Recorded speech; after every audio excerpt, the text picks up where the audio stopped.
right, it's Friday, just after 12. I'm here with Wanderers manager Marc White for our weekly catch-up. How you doing, Marc? Yeah, I'm fine, thanks. Good. Now, I know, obviously, not everyone may have seen, but we did catch up on Monday, didn't we, after last Saturday's game at Chelmsford. Obviously, there's been 2 away days since we met last Friday. Fair to say, a mixed bag, a really strong performance at Chelmsford last Saturday. Clean sheet, 1-4-0. Yep. Fantastic hat-trick by Charlie Carter. And then obviously we headed to Slough on Tuesday night, a frustrating night, lost the game 3-2. Having had 2 or 3 days to reflect, what's your thoughts on those? Yeah, watched the game back actually. It was a poor game really when you watch it back. Both teams, quality of chances taken, apart from the second goal, which was a magnificent goal. Look, we conceded 2 really soft goals. Controlled the game at 2-0. I thought we was really good up until half time. In the last third, we was really poor. When we watched it back at training, we got into so many positions where we were literally one ball from borderline of tapping, and players just weren't getting their head up. And Jimmy first half can square to Alfie, literally 6 yards out, only the goalie to beat. Second half, Alfie can either pull the trigger or set Jimmy, and Jimmy's just got the goalie to beat.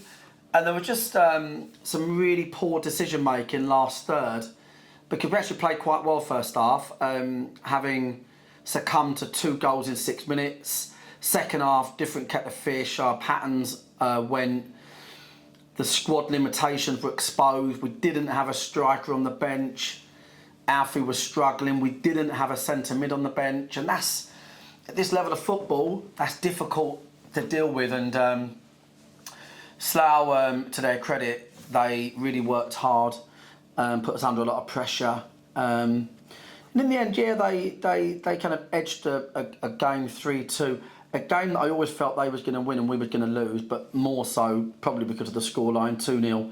No matter what the storyline is in the match, if you're 2 goals down after 5 minutes in any game of football, you'll probably win 1 in 50 of those.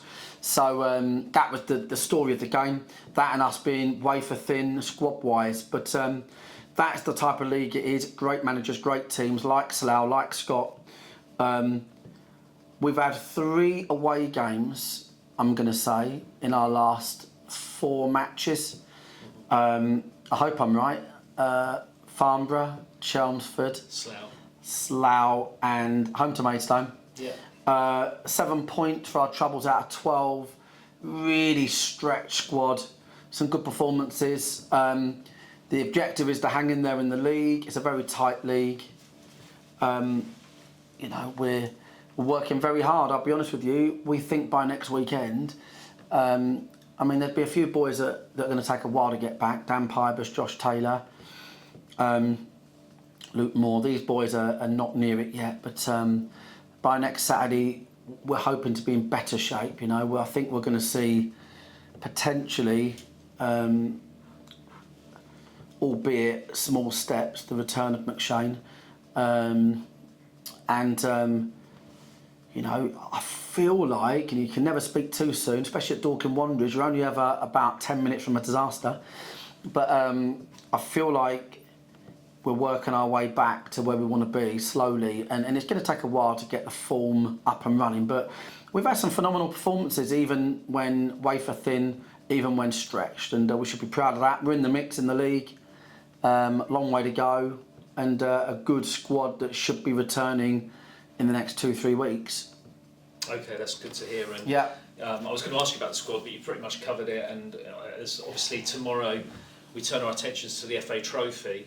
Yeah. And I'll talk about that shortly. But on the subject of the squad, I just wanted to mention also that earlier this week we wished a fond farewell to Seb Bauman. Yeah, so Barry Fuller's on loan at Ashford scored the winner on Tuesday night in a 3-2. Seb, really sad farewell. Like we do love it. Yeah, the club is a very insular, Seb's just been part of the club at its most phenomenal point of history.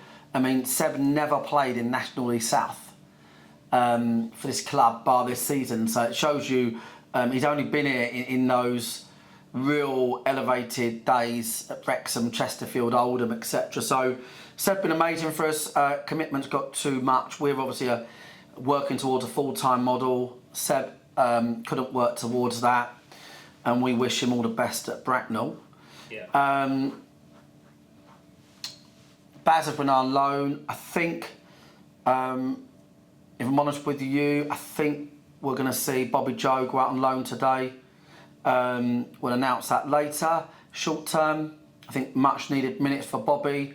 Pivotal part, not just of our first team, but our club. And he's been here 4 years.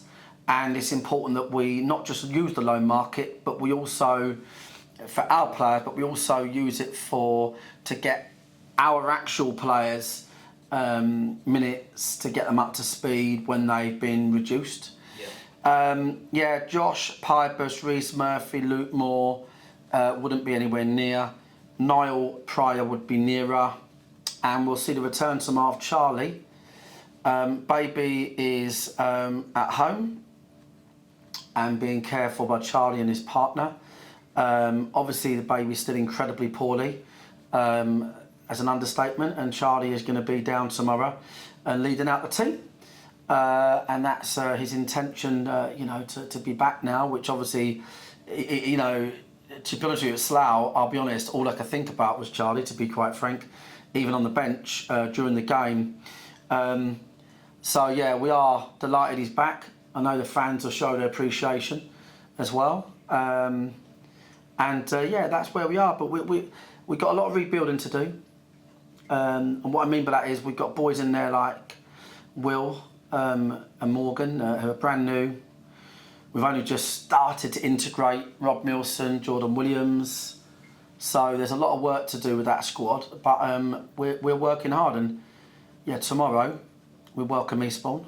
Yeah. FA Trophy. FA Trophy. Adam's had a good start to the season. Hopefully he's bringing the under-18s. We won't be doing anything else other than being full strength. We got really fond memories of the FA Trophy. I would say it almost elevated us on the national scene, really, when we had that infamous year where we beat Stockport, Bromley, 2 conference sides in the space of a month. That famous 4-0 replay at Stockport. It's important to remember we've not been around centuries, and for this club, success is growing, people knowing about us. When you're 4 or 5 games from Wembley, I see that as an opportunity. That's how I see it. So, looking forward. Adam's had a great start, and they're a good side. They work hard, but obviously so are we. So, may the best team win, and we look forward to Simon coming up, and all the Eastbourne fans are following their team about. I think it's cheaper to get in, right? It is. Prices are reduced tomorrow for across the board. Adults concessions, under 18s, under 8s. International break, so you've got to worry about Premier League and all that crap, get yourself down to the Wanderers and watch a good game of football. And someone will be in the hat on Monday, and it does. The FA Trophy gets exciting pretty quickly. Mm-hmm. It really does. So we want to be in the hat on Monday. Absolutely. And to the fans that are watching, again, please come down and play your part, get behind the boys, let's make a load of noise in the bank. So just a reminder again to anyone watching that may have missed it, the FA Trophy means FA regulation, season tickets cannot be used, it's a no season tickets, buy a ticket online or on the day. Yeah, dwfc.co.uk, get your ticket if you can in advance, it makes it a lot quicker, but if not, pay on the gate, card only, and we'll see you down at Meadowbank tomorrow. So Marc, thanks a lot for your time. See everybody there. Yeah. Captain Carter's back. Captain Carter's back. Look forward to it, and we'll catch up again next week. Cheers, mate.